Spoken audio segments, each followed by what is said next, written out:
आपण पाहत आहात सत्यमेव न्यूज। तर आपण सध्या आहोत माजलगाव शहरामध्ये। माजलगाव शहरामध्ये 124 वर्षाची परंपरा असलेला हा असा धुंडीराज गणेश मंडळ इंग्रज कालापासून ही परंपरा चालत आलेली आहे। तर आपण येथील पुजारी जोशी काका यांना विचारू, ही परंपरा किती वर्षापासून चालत आलेली? श्री धुंडीराज टेंबे गणेश हा टेंबे गणेश नावाने ओळखला जातो। हे मालगाव येथील भटगल्ली जोशी गल्ली येथे मागील 124 वर्षापासून हा गणपती येथे स्थापन होत असतो। आणि हा गणपतीचे विशेष म्हणजे हा भाद्रपद शुद्ध एकादशीला स्थापन होऊन भाद्रपद वद्यपदे प्रतिपदेला येथे विसर्जन होतो। हा गणपतीचा उत्सव केव्हा 5 किंवा 6 दिवसाचा उत्सव असतो। 124 वर्षापासून परंपरा असलेला हा गणेश मंडळाबद्दल तुम्ही असं वेगळं काय सांगू शकाल?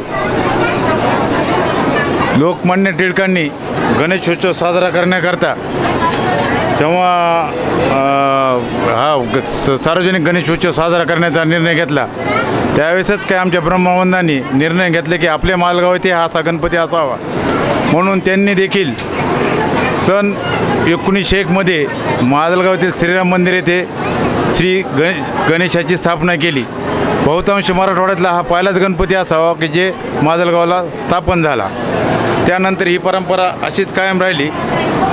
हा गणेश उत्सव चतुर्थी ते इतर गणपतीप्रमाणेच होत होता, परंतु मध्यंतरीच्या काळात काहीतरी अडचणी आल्यामुळे हा गणपती भाद्रपद शुद्ध एकादशी तर भाद्रपद वद्य प्रतिपदेला विसर्जन, स्थापना भाद्रपद शुद्ध एकादशीला होती। काका, या गणेश मंडळाचं नाव टेंबे गणेश मंडळ असं का पडलं?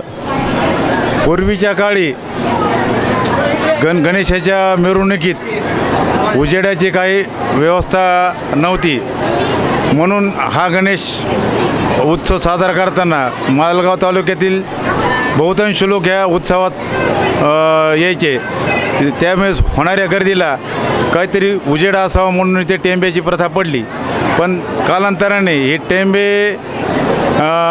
टेंब्यामुळे अनेकांनी याच्याविषयी नवस करायला सुरुवात केली, म्हणून ह्या गणपतीला टेंबे गणेश या नावाने संबोधले जाऊ लागले। ती परंपरा आज देखील 124 वर्षानंतरही चालू असून आज गणेशासमोर 25 ते 30 ज्यांनी नवस केले ते टेंबे धरतात, पण त्यांची मनोकामना पूर्ण होतात। सत्यमेव न्यूज गोविंद उगलेसह कॅमेरामन आनंद साळवे, माजलगाव।